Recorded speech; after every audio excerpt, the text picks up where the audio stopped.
সকাল 7:30। শওকত সাহেব বারান্দায় উবু হয়ে বসে আছেন। তার সামনে একটা মোড়ায় পানি ভর্তি একটা মগ। পানির মগে হেলান দেওয়া ছোট্ট একটা আয়না। আয়নাটার স্ট্যান্ড ভেঙে গেছে বলে কিছু একটাতে ঠেকানা দিয়ে তাকে দাঁড়া করানো যায় না। শওকত সাহেব মুখ ভর্তি ফেনা নিয়ে আয়নাটার দিকে তাকিয়ে আছেন। দাড়ি সেভ করবেন। ৪৫ বছরের পর মুখের দাড়ি শক্ত হয়ে যায়। ইচ্ছে করলেই রেজারের এক টানে দাড়ি কাটা যায় না। মুখে সাবান মেখে অপেক্ষা করতে হয়। একসময় দাড়ি নরম হবে, তখন কাটতে সুবিধা। দাড়ি নরম হয়েছে এ ব্যাপারে নিশ্চিত হবার পর শওকত সাহেব রেজার দিয়ে একটা টান দিতেই তার গাল কেটে গেল।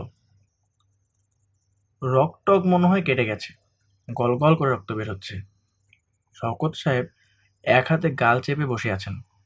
কিছুক্ষণ চেপে ধরে থাকলে রক্ত পড়া বন্ধ হবে। ঘরে স্যাভলন-ট্যাভলন কিছু আছে কিনা কে জানে। কাউকে ডেকে জিজ্ঞেস করার ইচ্ছা করছে না। সকালবেলার সময়টা হলো ব্যস্ততার সময়। সবাই কাজ নিয়ে থাকে। কি দরকার বিরক্ত করে? এই ১ মাসে ৪ বার গাল কাটল। আয়নাটাই সমস্যা। পুরনো আয়না, পাড়া নষ্ট হয়ে গেছে। কিছুই পরিষ্কার দেখা যায় না। একটা ছোট্ট আয়না কেনার কথা তিনি তার স্ত্রী মনোয়ারাকে কয়েকবার বলেছেন। মনোয়ারা এখনো কিনে উঠতে পারেনি। তার বোধহয় মনে থাকে না। মনে থাকার কথাও না। আয়নাটা শওকত সাহেব একাই ব্যবহার করেন। বাসার সবাই ড্রেসিং টেবিলের বড় আয়না ব্যবহার করে। কাজেই হাত আয়নার যে পাড়া উঠে গেছে মনোয়ারা তা জানার কথা না। আর জানলে কি সবসময় সব কথা মনে থাকে? শওকত সাহেব নিজেই কতবার ভেবেছেন অফিস থেকে ফেরার পথে একটা আয়না কিনে আনবেন। অফিস থেকে তো রোজই ফিরছেন, কই আয়না তো কেনা হচ্ছে না। আয়না কেনার কথা মনেই পড়ছে না। মনে পড়ে শুধু দাড়ি সেভ করার সময়। শোবার ঘর থেকে শওকত সাহেবের বড় মেয়ে ইরা বের হলো। সে এই বছর ভার্সিটিতে ঢুকেছে। সেজন্যই সবসময় এক ধরনের ব্যস্ততার মধ্যে থাকে। শওকত সাহেব বললেন, মা, ঘরে স্যাভলন আছে? ইরা বলল, জানি না বাবা। সে একরকম ব্যস্তভাবে বারান্দায় এসেছিল। সেরকম ব্যস্ত ভঙ্গিতেই আবার ঘরে ঢুকে গেল। বাবার দিকে ভালো মতো তাকালোও না। তার এত সময় নেই। রক্ত পড়া বন্ধ হয়েছে কিনা এটা দেখার জন্য শওকত সাহেব গাল থেকে হাত সরিয়ে আয়নার দিকে তাকালেন। আশ্চর্য কাণ্ড! আয়নাতে দেখা যাচ্ছে ছোট্ট একটা মেয়ে বসে আছে। আগ্রহ নিয়ে তার দিকে তাকিয়ে আছে। মেয়েটার গায়ে লাল ফুল আঁকা সুতি একটা ফ্রক, খালি পা, মাথার চুল বেলি করা। দুদিকে দুটো বেনি ঝুলছে। দুটো বেনিতে দু রঙের ফিতা, একটা লাল, একটা সাদা। মেয়েটার মুখ গোল, চোখ দুটো বিষণ্ণ। মেয়েটাকে শওকত সাহেব ঘাড় ঘুরিয়ে পিছনে তাকালেন। তার ধারণা হলো হয়তো টুকটাক কাজের জন্য বাচ্চা একটা মেয়েকে কাজে রাখা হয়েছে। সে বারান্দায় তার পেছনে বসে আছে। তিনি এতক্ষণ লক্ষ্য করেননি। বারান্দায় তার পেছনে কেউ নেই। পুরো বারান্দা ফাঁকা। তাহলে আয়নার মেয়েটা এলো কোত্থেকে? শওকত সাহেব আবার আয়নার দিকে তাকালেন। ওই তো মেয়েটা বসে আছে। তার রোগা রোগা ফর্সা পা দুটো দেখা যাচ্ছে। পিট পিট করে তাকাচ্ছে তার দিকে। ব্যাপারটা কি? মেয়েটা একটু যেন ঝুঁকে এলো।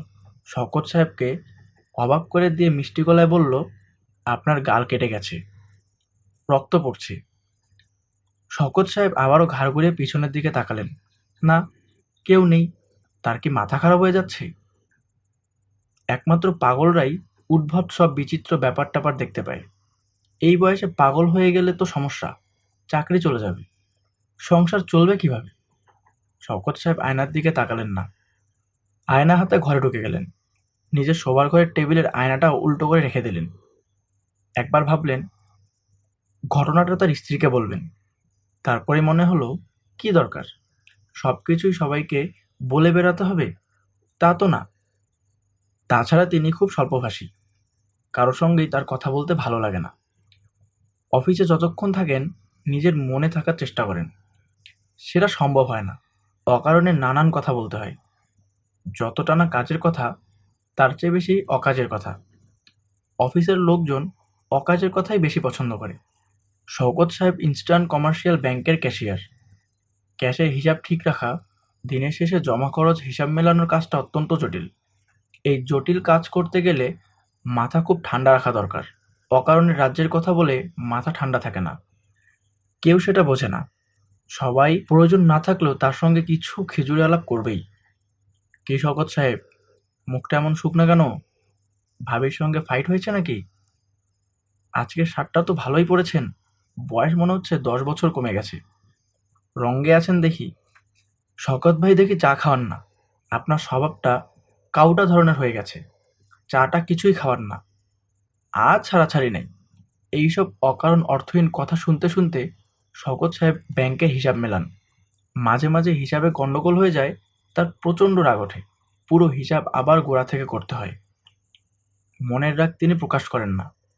রাগ চাপা রেখে মুখ হাসি হাসি রাখার ক্ষমতা হয়ে গেছে তার। মনে রাগ চেপে রেখে অপেক্ষা করেন কখন সামনে বসে থাকা লোকটা বিদায় হবে। তিনি তার হিসাব আবার গোড়া থেকে শুরু করবেন। খুবই সমস্যার ব্যাপার। তবে মাসখানেক হলো শওকত সাহেব আরো বড় ধরনের সমস্যায় পড়েছেন। ব্যাংকে কম্পিউটার চলে এসেছে। এখন থেকে হিসাবপত্র সব হবে কম্পিউটারে। চ্যাংড়া একটা ছেলে, নাম সাজিদুল করিম, সবাইকে কম্পিউটার ব্যবহার করা শেখাচ্ছে। সবাই শিখে গেছে, শওকত সাহেব কিছুই শিখতে পারেননি। যন্ত্রপাতির ব্যাপার তার কাছে সবসময় অতি জটিল মনে হয়।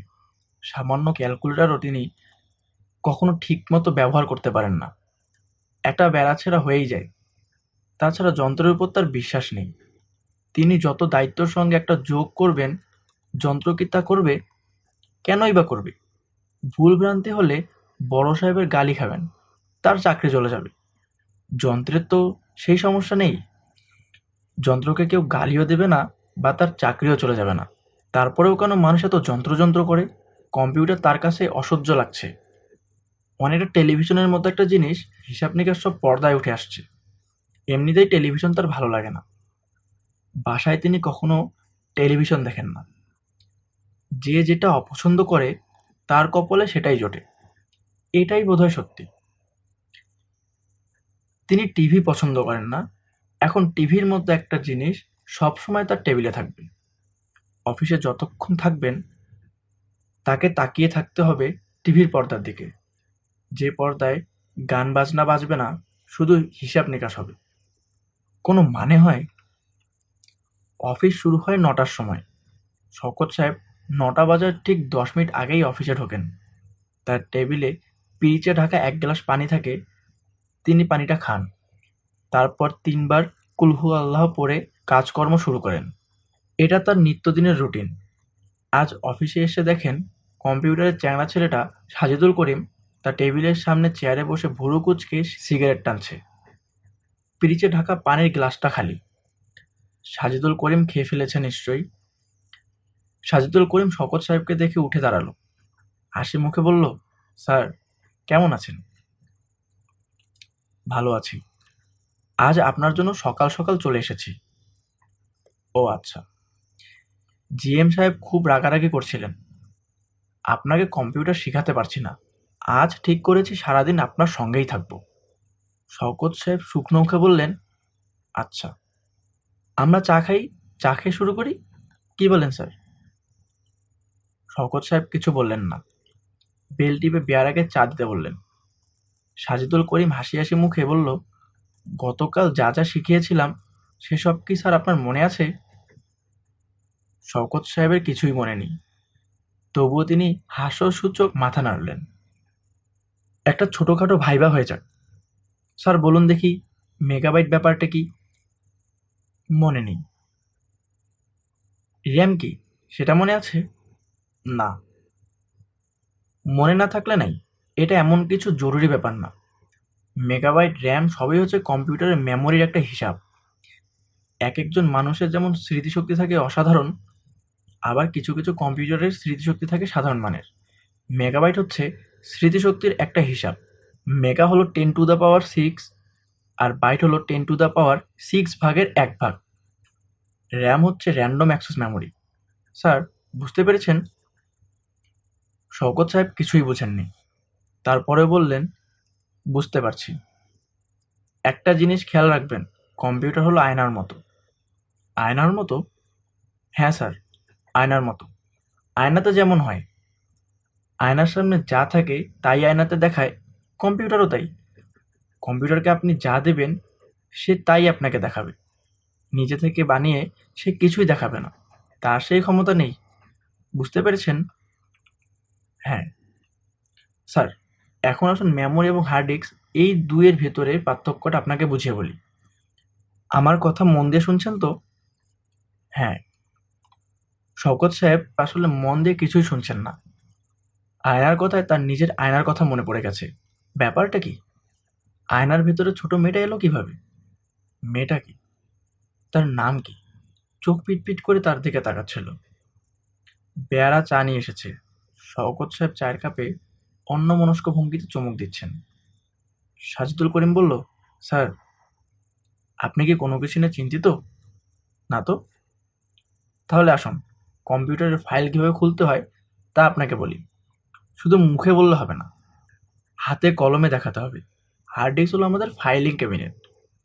সব ফাইল আছে হার্ড ডিস্কে। সেখান থেকে একটা বিশেষ ফাইল কিভাবে বের করব? বিকেল 4টা পর্যন্ত শওকত সাহেব কম্পিউটার নিয়ে ঘটঘট করলেন। লাভের মধ্যে লাভ হলো তার মাথা ধরে গেল। প্রচণ্ড মাথা ধরা। সাজিদুল করিমকে মাথা ধরা ব্যাপারটা জানতে দিলেন না। বেচারা এত আগ্রহ নিয়ে বোঝাচ্ছে, তার ভাবভঙ্গি দেখে মনে হচ্ছে কম্পিউটারের মতো সহজ কিছু এই পৃথিবীতেই তৈরি হয়নি। স্যার, আজ এ পর্যন্তই থাক। কাল আবার নতুন করে শুরু করব। আচ্ছা। অফিস থেকে বেরোবার আগে জিএম সাহেব শওকত সাহেবকে ডেকে পাঠালেন। শওকত সাহেবের বুক কেঁপে উঠল। জিএম সাহেবকে তিনি কম্পিউটারের মতোই ভয় পান। যদিও ভদ্রলোক অত্যন্ত মিষ্টিভাষী, হাসি মুখ ছাড়া কথাই বলতে পারেন না। জিএম সাহেবের ঘরে ঢুকতেই তিনি হাসি মুখে বললেন, কেমন আছেন শওকত সাহেব? জি স্যার, ভালো। বসুন, দাঁড়িয়ে আছেন কেন? শওকত সাহেব বসলেন। তার বুক কাঁপছে, পানির পিপাসা পেয়েছে। আপনার কি শরীর খারাপ? জি না স্যার। দেখে অবশ্যই মনে হচ্ছে শরীর খারাপ। যাই হোক, কম্পিউটার শেখা কতদূর হলো? শওকত সাহেব কিছু বললেন না, মাথা নিচু করে বসে রইলেন। জিএম সাহেব বললেন, আমি সাজিদুল করিমকে গতকাল কঠিন বকা দিয়েছি। তাকে বলেছি, তুমি কেমন ছেলে, সামান্য একটা জিনিস শওকত সাহেবকে শেখাতে পারছো না? তার দোষ নেই স্যার, সে চেষ্টার ত্রুটি করছে না। আসলে আমি শিখতে পারছি না। পারছেন না কেন? বুঝতে পারছি না স্যার। কম্পিউটার তো আজ ছেলে খেলা। 7-8 বছরের বাচ্চারা কম্পিউটার দিয়ে খেলছে। আপনি পারবেন না কেন? আপনাকে তো পারতেই হবে। পুরোনো দিনের মতো কাগজে কলমে বসে বসে হিসাব করবেন আর মুখে বিড়বিড় করে বলবেন হাতে আছে 5, তা তো হবে না। আমাদের যুগের সঙ্গে তাল মিলিয়ে চলতে হবে। যা হবে সব কম্পিউটারে। জি স্যার। নতুন টেকনোলজি যারা নিতে পারবে না তাদের আমাদের কোনো প্রয়োজন নেই। ডারউইনের সেই theory survival for the forest, বুঝতে পেরেছেন? জি স্যার। আচ্ছা, আজ যান, চেষ্টা করুন ব্যাপারটা শিখে নিতে। এটা এমন কিছু না, আপনার নিজের ভেতর শেখার চেষ্টা থাকতে হবে। আপনি যদি ধরেই নেন কোনোদিন শিখতে পারবেন না, তাহলে তো কোনোদিনই শিখতে পারবেন না, ঠিক না? জি স্যার, ঠিক। আচ্ছা, আজ তাহলে যান। বেরুবার সময় তিনি দরজায় ধাক্কা খেলেন। ডান চোখের উপর সুপারির মতো ফুলে উঠল। মাথা ধরাটা আরো বাড়ল। শওকত সাহেব মাথা ধরাটা নিয়েই বাসায় ফিরলেন। বাসা খালি, বাকি সবাই নাকি বিয়ে বাড়িতে গেছে।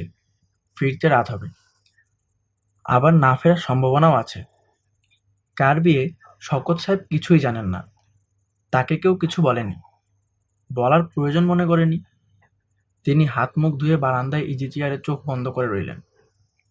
এতে যদি মাথা ধরাটা কমে। ইদানিং তার ঘন ঘন মাথা ধরছে। চোখ আরো খারাপ করেছে কি না কে জানে। চোখের ডাক্তারের কাছে একবার গেলে হয়, যেতে ইচ্ছে করছে না। ডাক্তারের কাছে যাওয়া মানেই টাকার খেলা। ডাক্তারের ভিজিট, নতুন চশমা, নতুন ফ্রেম। কাজের বুয়া তাকে নাস্তা দিয়ে গেল। একটা পিরিজে কয়েক টুকরো পেঁপে, আধা বাটি মুড়ি এবং সরপরা চা। পেঁপেটা খেতে তিতা তিতা লাগলো। মুড়ি মইয়ে গেছে। দাঁতের চাপে রাবারের মতো চ্যাপ্টা হয়ে যাচ্ছে। তার প্রচণ্ড খিদে লেগেছিল।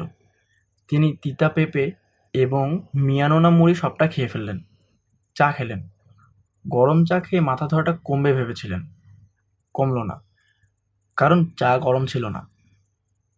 এই কাজের বুয়া গরম চা বানানোর কায়দা জানে না, তার চা সবসময় হয় কুসুম গরম। শওকত সাহেব মাথা ধরা ট্যাবলেটের খোঁজে শোবার ঘরে ঢুকলেন। টেবিলের ড্রয়ারে প্যারাসিটামল ট্যাবলেট থাকার কথা, কিছুই পাওয়া গেল না। ড্রয়ারের ভেতরে হাত আয়নাটা ঢোকানো, মনোয়ারা নিশ্চয়ই রেখে দিয়েছে। আচ্ছা, আয়নাটার ভেতর মেয়েটা কি এখনো আছে?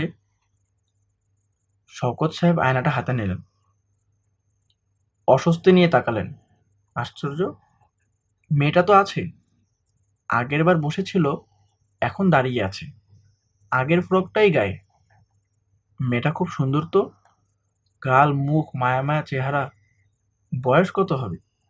11-12 বেশি না, কমও হতে পারে। মেয়েটার গলায় নীল পুঁথির মালা, মালাটা আগে লক্ষ্য করেননি। শওকত সাহেব নিচু গলায় বললেন, তোমার নাম? মেয়েটা মিষ্টি গলায় বলল, চিত্রলেখা। বাহ, সুন্দর নাম। মেয়েটা লাজুক ভঙ্গিতে হাসল। শওকত সাহেব আর কি বলবেন ভেবে পেলেন না। মেয়েটাকে আর কি বলা যায়? আয়নার ভেতর সে এলো কি করে? এটা কি জিজ্ঞেস করবেন? প্রশ্নটা মেয়ের জন্য জটিল হয়ে যাবে না তো? জটিল প্রশ্ন জিজ্ঞেস করে লাভ নেই। তিনি কিছু জিজ্ঞেস করার আগে মেয়েটা বলল, আপনার কপালে কি হয়েছে? ব্যথা পেয়েছি।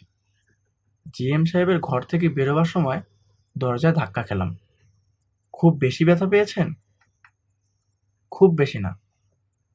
তুমি কোন ক্লাসে পড়ো? আমি পড়ি না। স্কুলে যাও না? ওহো। আয়নার ভেতর তুমি এলে কি করে? তাও জানি না। তোমার বাবা মা, তারা কোথায়? জানি না।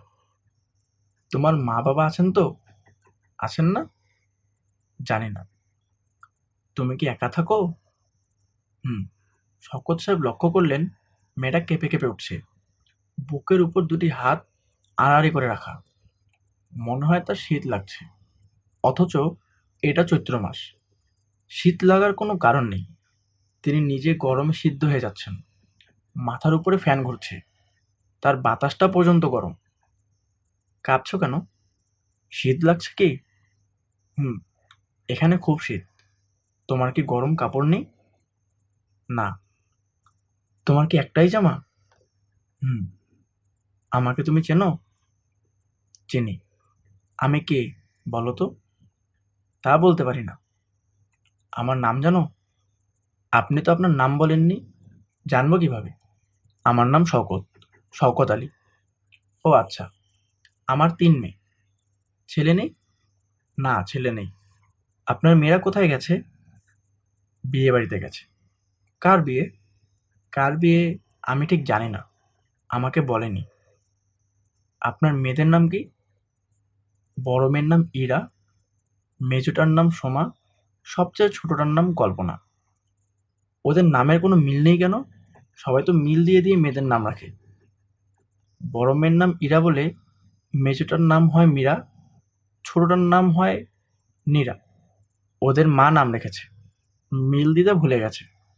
আপনি নাম রাখেননি কেন? আমিও রেখেছিলাম, আমার নাম কারো পছন্দ হয়নি। আপনি কি নাম রেখেছিলেন? বড় মেয়ের নাম রেখেছিলাম বেগম রোকেয়া, মহিয়সী নারীর নামে নাম। তার মা পছন্দ করেনি। তার মার দোষ নেই, পুরোনো দিনের নাম তো, এই জন্যই পছন্দ হয়নি। বেগম রোকেয়াকে তোমাকে বললাম না, মহিয়সী নারী, রংপুরের পায়রাবন্দ গ্রামে জন্মেছিলেন। মেয়েদের শিক্ষা বিস্তারের জন্য প্রাণপাত করেছিলেন। তুমি তার নাম শোনোনি? জি না। কলিং বেল বেজে উঠল। শওকত সাহেব আঁতকে উঠলেন। ওরা বোধহয় চলে এসেছে। তিনি আয়না ডয়ারে রেখে দরজা খোলার জন্য গেলেন। ওদের সামনে আয়না বের করার দরকার নেই, তারা কি না কি মনে করবে, দরকার কি? অবশ্য আয়নায় তিনি নিজেও কিছু দেখছেন না। সম্ভবত এটা তার কল্পনা, কিংবা তিনি পাগল হয়ে যাচ্ছেন। ছোটবেলায় তিনি যখন স্কুলে পড়তেন, তখন তাদের অবনী স্যার স্কুলের সামনের বড় গাছটার সঙ্গে কথা বলতেন। কেউ দেখে ফেললে খুব লজ্জা পেতেন। এক বর্ষাকালে তিনি স্কুলের পাশ দিয়ে যাচ্ছিলেন। হঠাৎ দেখেন অবনী স্যার আম গাছের সঙ্গে কথা বলছেন। অবনী স্যার তাকে দেখে খুব লজ্জা পেয়ে বলল, সন্ধ্যাবেলা এমন ঝোপঝাড়ের মধ্য দিয়ে হাঁটবি না, খুব সাপের উপদ্রব। তার পরের বছরেই স্যার পুরোপুরি পাগল হয়ে গেলেন। তার আত্মীয় স্বজন তাকে নিয়ে ইন্ডিয়া চলে গেল। কে জানে, তিনি নিজেও হয়তো পাগল হয়ে যাচ্ছেন। পুরোপুরি পাগল হবার পর তার স্ত্রী ও মেয়েরা হয়তো তাকে পাবনার মেন্টাল হাসপাতালে ভর্তি করিয়ে দিবেন। পাবনায় ভর্তি হতে কত টাকা লাগে কে জানে। টাকা বেশি লাগলে ভর্তি নাও করতে পারে। হয়তো নিজের বাড়িতেই দরজা তালাবদ্ধ করে রাখবে, কিংবা অন্য কোনো দূর শহরে নিয়ে ছেড়ে দিয়ে আসবে। পাগল পুষতে না পারলে দূরে ছেড়ে দিয়ে আসতে হয়, এতে দোষ হয় না। পাগল তো আর মানুষ না, তারা বোধ শক্তিহীন জন্তুর মতোই। মনোয়ারা বিয়ে বাড়ি থেকে মেয়েদের নিয়ে ফিরেননি। মেজো মেয়ের মাস্টার এসেছে। শওকত সাহেব বললেন, ওরা কেউ বাসায় নেই, বিয়ে বাড়িতে গেছে। আপনি আসেন, চা খান। মাস্টার সাহেব বললেন, আচ্ছা, ১ কাপ চা খেয়েই যে। শওকত সাহেব বুয়াকে চায়ের কথা বলে এসে শুকনো মুখে মাস্টারের সামনে বসে রইলেন। মাস্টারের চা খাওয়া শেষ না হওয়া পর্যন্ত সামনে বসে থাকতে হবে, টুকটাক কথা বলতে হবে। কি কথা বলবেন? মাস্টার সাহেব বললেন, আপনার গালে কি হয়েছে? দাড়ি সেভ করতে গিয়ে গাল কেটে গেছে। আয়নাটা খারাপ, ভালো দেখা যায় না। নতুন একটা কিনে নেন না কেন? ইরার মাকে বলেছি, ও সময় করতে পারছে না। আপনার ছাত্রীর পড়াশোনা কেমন চলছে? ভালো, ম্যাথে একটু উইক। আপনি কি শুধু ম্যাথ পড়ান? আমি সায়েন্সের সাবজেক্ট সবই দেখাই, ফিজিক্স, কেমিস্ট্রি। বুয়া চা নিয়ে এসেছে। শুধু চা না, পিরিচে পেঁপে এবং মুড়ি। মাস্টার সাহেব আগ্রহ করে তিতা পেঁপে এবং মিয়ান্না মুড়ি খাচ্ছেন। প্রাইভেট মাস্টাররা যে কোনো খাবার আগ্রহ করে খায়। শওকত সাহেব কথা বলার আর কিছুই পাচ্ছেন না। একবার ভাবলেন আয়নার ব্যাপারটা নিয়ে কথা বলবেন, নিজেকে সামলালেন। কি দরকার? মাস্টার সাহেব, জি। আপনি তো সায়েন্সের টিচার। আয়নাতে যে ছবি দেখা যায়, কিভাবে দেখা যায়? আলো অবজেক্ট থেকে আয়নাতে পড়ে, সেখান থেকে প্রতিফলিত হয়ে ফিরে আসে। শওকত সাহেব ইতস্ত করে বললেন, কোনো বস্তু যদি আয়নার সামনে না থাকে, তাহলে তো তার ছবি দেখার কোনো কারণ নেই, তাই না? মাস্টার সাহেব খুবই অবাক হয়ে বললেন, তা তো বটেই। এরা জিজ্ঞেস করছেন কেন? এমনি জিজ্ঞেস করছি, কোনো কারণ নেই। কথার কথা, কিছু মনে করবেন না। শওকত সাহেব খুবই লজ্জা পেয়ে গেলেন। পরের দিন অফিসে যাওয়ার সময় শওকত সাহেব আয়নাটা খবরের কাগজে মুড়ে নিয়ে নিলেন। কেন নিলেন নিজেও ঠিক জানেন না। অফিসের ড্রয়ারে আয়না রেখে সাজিদুল করিমের সঙ্গে কম্পিউটার নিয়ে খটখট করতে লাগলেন। কীভাবে উইন্ডো খোলে, সেখান থেকে সিস্টেম ফোল্ডার বের করতে হয়, ডাটা এন্ট্রি, ডাটা প্রসেসিং, ১৪ রকম যন্ত্রণা। তিনি মুগ্ধ হলেন ছেলেটার ধৈর্য দেখে। তিনি যে সব গুবলেট করে দিচ্ছেন, তার জন্য সাজিদুল করিম একটুও রাগ করছেন না। একই জিনিস বারবার করে বলছেন, এমনভাবে কথা বলছেন যেন তিনি বয়স্ক একজন মানুষ না, বাচ্চা একটা ছেলে। সাজিদুল করিম বলল, স্যার আসুন, আমরা একটু রেস্ট নিই, চা খাই, তারপর আবার শুরু করব। শওকত সাহেব বললেন, আমাকে দিয়ে আসলে কিচ্ছু হবে না, বাদ দাও। বাদ দিলে চলবে কি করে স্যার? কম্পিউটার চলে এসেছে, এখন তো আর আপনি লম্বা লম্বা যোগ বিয়োগ করতে পারবেন না। ব্যালেন্স শিট তৈরি করতে হবে কম্পিউটারে। শওকত সাহেব ক্লান্ত গলায় বললেন, আমি পারবো না, যারা পারবে তারা করবে, চাকরি ছেড়ে দেব। কি যে বলেন স্যার, চাকরি ছেড়ে দেবেন মানে? চাকরি ছাড়লে খাবেন কি? আপনি মোটেই ঘাবড়াবেন না, আমি আপনাকে কম্পিউটার শিখিয়েই ছাড়বো। আমার সাংঘাতিক জেদ। চা খেতে খেতে শওকত সাহেব ছেলেটার সঙ্গে কিছু গল্পও করলেন। গল্প করতে খারাপ লাগলো না। তবে এই ছেলে কম্পিউটার ছাড়া কোনো গল্প জানে না। কোনো এক ভদ্রলোক তার কিছু জরুরি ডাটা ভুলে ইরেজ করে ফেলেছিলেন, প্রায় মাথা খারাপ হবার মতো জোগাড়। সেই ডাটা উদ্ধার কিভাবে হলো তার গল্প সে এমনভাবে করলো যেন এটা লোমহর্ষক গল্প। বুঝলেন স্যার, দুটো প্রোগ্রাম আছে যা দিয়ে ট্রাশ ক্যানে ফেলে দেওয়া ডাটাও উদ্ধার করা যায়। একটা প্রোগ্রামের নাম নর্টন ইউটিলিটিস, আরেকটির নাম কমপ্লিট আনডিলিট। খুবই চমৎকার প্রোগ্রাম। শওকত সাহেব কিছুই বুঝলেন না, তবুও মাথা নাড়লেন যেন বুঝতে পেরেছেন। চা শেষ হবার পর সাজিদুল করিম বলল, স্যার আসুন বিসমিল্লাহ পড়ে লেগে পড়ি। শওকত সাহেব লজ্জিত গলায় বললেন, আজ থাক, আজ আর ভালো লাগছে না। জিএম সাহেব শুনলে আবার রাগ করবেন। রাগ করলে করবে, কি আর করা। আমাকে দিয়ে কম্পিউটার হবে না। শুধু শুধু তুমি কষ্ট করছো। আমার কোনো কষ্ট হচ্ছে না। ঠিক আছে, আজ আপনি রেস্ট নিন, কাল আবার আমরা শুরু করব। আমি তাহলে স্যার আজ যাই। একটা জিনিস দেখো তো। শওকত সাহেব ড্রয়ার থেকে খবরের কাগজে মোড়ানো আয়নাটা বের করলেন। খুব সাবধানে কাগজ সরিয়ে আয়নাটা বের করলেন। সাজিদুল করিমের হাতে আয়নাটা দিয়ে বললেন, জিনিসটা একটু ভালো করে দেখো তো। জিনিসটা কি? একটা আয়না। সাজিদুল করিম ঘুরিয়ে ফিরিয়ে আয়নাটা দেখল। শওকত সাহেব কৌতূহল গলায় বললেন, দেখলে? সাজিদুল করিম বিস্মিত গলায় বলল, দেখলাম। কি দেখলে বলো তো? পুরো আয়নাটা দেখলাম। পাড়া নষ্ট হয়ে গেছে। আর তো কিছু দেখলাম না। আর কি কিছু দেখার আছে? না, আমার শখের একটা আয়না। শওকত সাহেব আয়নাটা কাগজে মুড়তে শুরু করলেন। সাজিদুল করিম এখনো তার দিকে বিস্মিত চোখে তাকিয়ে আছে।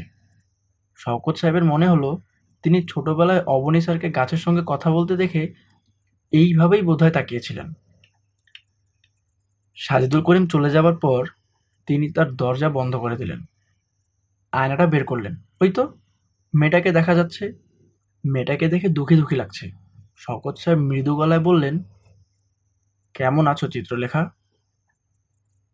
ভালো। তোমার মুখটা এমন শুকনো লাগছে কেন? মন খারাপ? হুম। মন খারাপ কেন? একা একা থাকি তো, এই জন্যই মন খারাপ। মাঝে মাঝে আবার ভয় ভয় লাগে। কিসের ভয়? জানি না কিসের ভয়। এটা কি আপনার অফিস? হুম। আপনার টেবিলের উপর কি?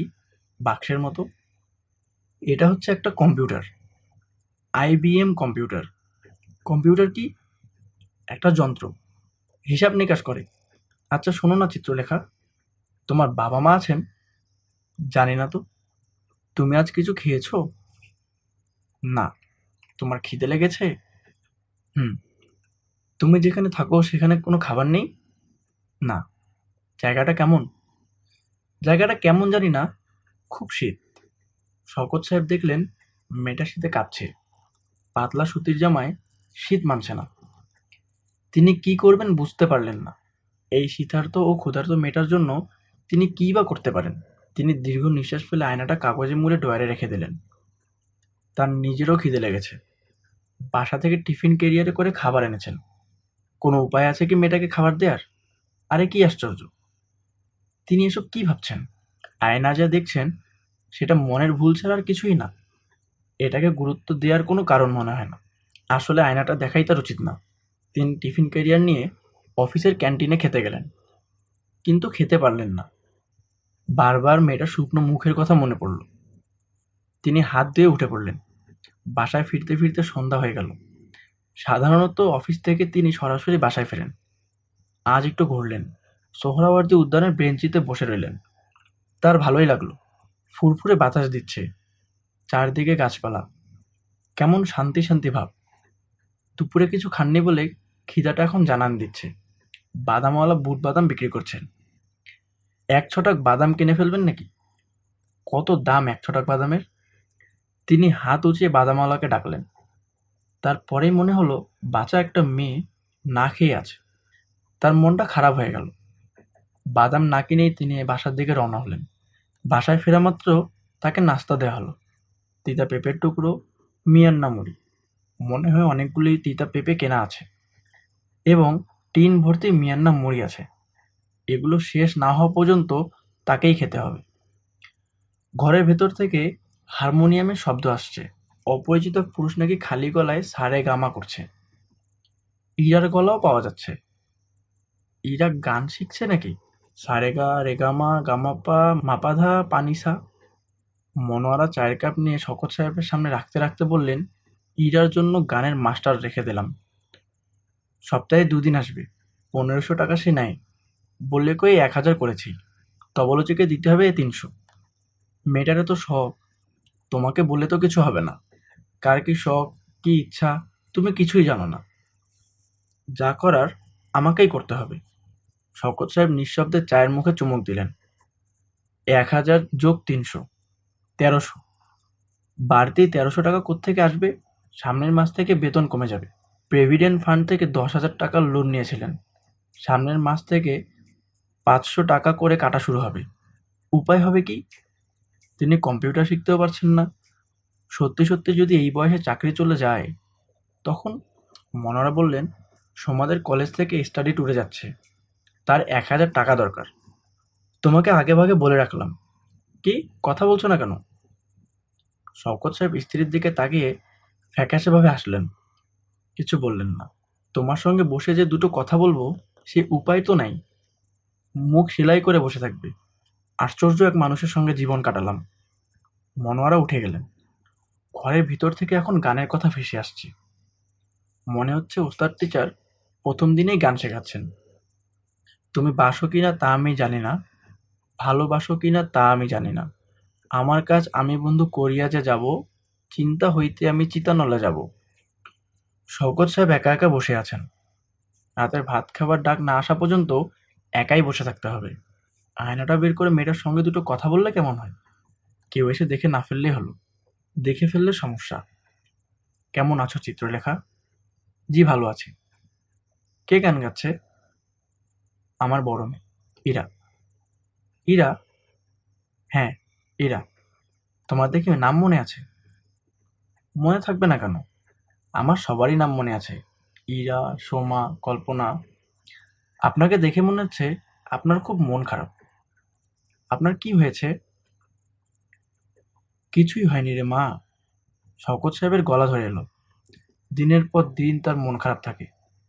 কেউ জানতে চায় না তার মন খারাপ কেন। আয়নার ভেতরের এই মেয়ে জানতে চাচ্ছে। তার চোখে প্রায় পানি আসার উপক্রম হলো। তিনি প্রসঙ্গ পাল্টাবার জন্য বললেন, তুমি কি গান জানো? জি না। আচ্ছা শোনো, তুমি যে বলেছিলে খিদে লেগেছে, কিছু কি খেয়েছো? খিদে কমেছে? মেয়েটা মিষ্টি করে হাসলো।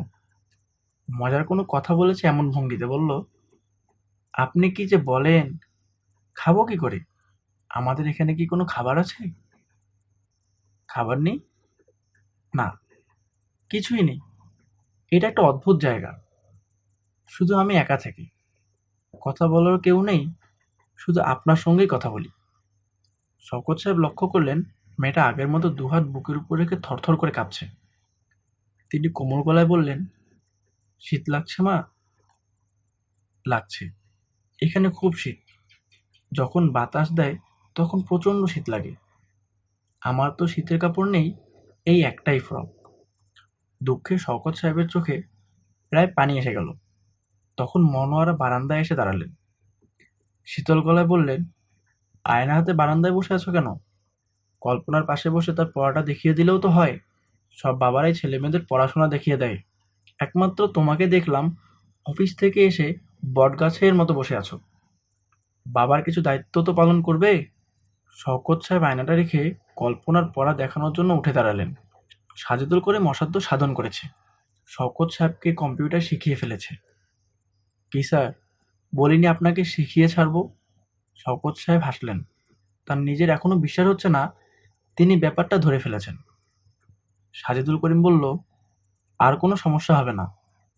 তাছাড়া আমি আপনার জন্য আরেকটা কাজ করেছি।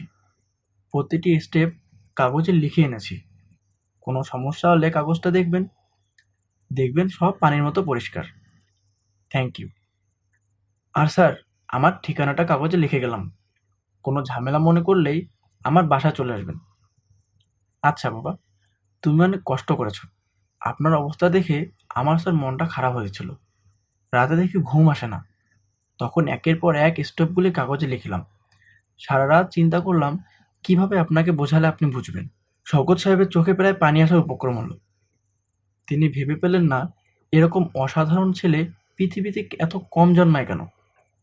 স্যার, আমি যাই। জিএম সাহেবকে বলে যাচ্ছি আপনি সব শিখে ফেলেছেন, আর কোনো সমস্যা নেই।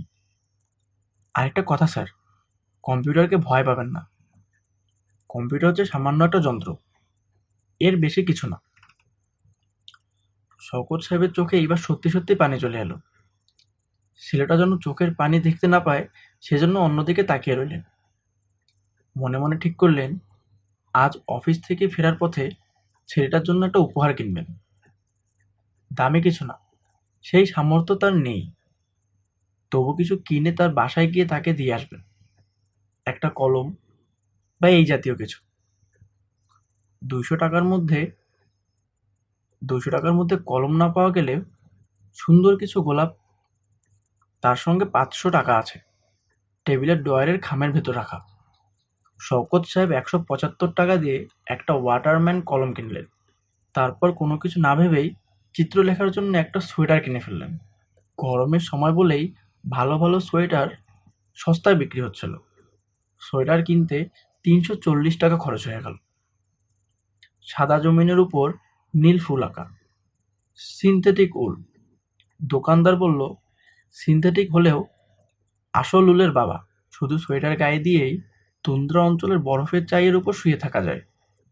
শওকত সাহেব জানেন, সোয়েটার কেনাটা তার জন্য খুবই বোকামি হয়েছে। চিত্রলেখাকে এই সোয়েটার তিনি কখনো দিতে পারবেন না, কারণ চিত্রলেখা বলে কেউ নেই। পুরো ব্যাপারটা তার মাথার অসুস্থ কোনো কল্পনা। সংসারের দুঃখ দুর্দশায় তার মাথা এলোমেলো হয়ে যাচ্ছে বলে এইসব হাবিজাবি দেখছেন। তারপরেও মনে হলো মেয়েটাকে দেখাবে জিনিসটা তার জন্য কেনা হয়েছে, বেচারি খুশি হবে। সাজিদুল করিমকে তিনি বাসায় পেলেন না। দরজা তালাবদ্ধ। দরজার ফাঁক দিয়ে তিনি কলমটা ঢুকিয়ে দিলেন। তার মনে হলো ভালোই হয়েছে। সাজিদুল করিম জানল না উপহার কে দিয়েছে।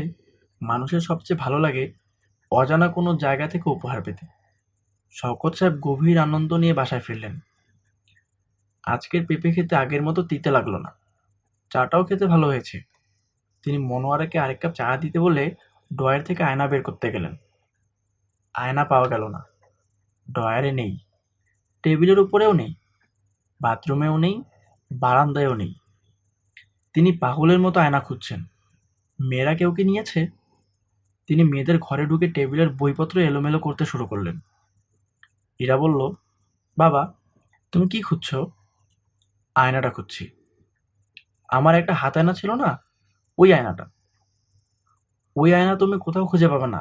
মা তোমার জন্য নতুন আয়না কিনেছে, ওটা ফেলে দিয়েছে। শওকত সাহেব হতভম্ব গলায় বললেন, এইসব কি বলছিস? কোথায় ফেলেছে? পুরনো একটা আয়না ফেলে দিয়েছে।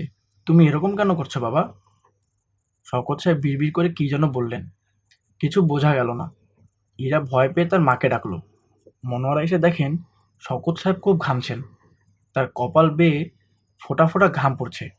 তিনি ধরা গলায় বললেন, মনোয়ারা, আয়নাটা কোথায় ফেলেছ?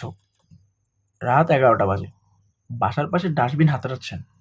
তার সারা দেহে নোংরা লেগে আছে। তার সেদিকে কোনো ভ্রুক্ষেপ নেই। তিনি দুহাতে ময়লা ঘেঁটে যাচ্ছেন। একটু দূরে তার স্ত্রী ও 3 কন্যা দাঁড়িয়ে। তাদের চোখে রাজ্যের বিস্ময়। বড় মেয়ে কাঁদো কাঁদো গলায় বলল, তোমার কি হয়েছে বাবা? শওকত সাহেব ফিসফিস করে বললেন, চিত্রলেখাকে খুঁজছি রে মা, চিত্রলেখা। চিত্রলেখাকে? আমি জানি নাকি? শওকত সাহেবের চোখ দিয়ে টপ টপ করে পানি পড়ছে। তিনি কাঁপা কাঁপা বলে ডাকছে, চিত্রা মারে, ও মা, তুই কোথায়?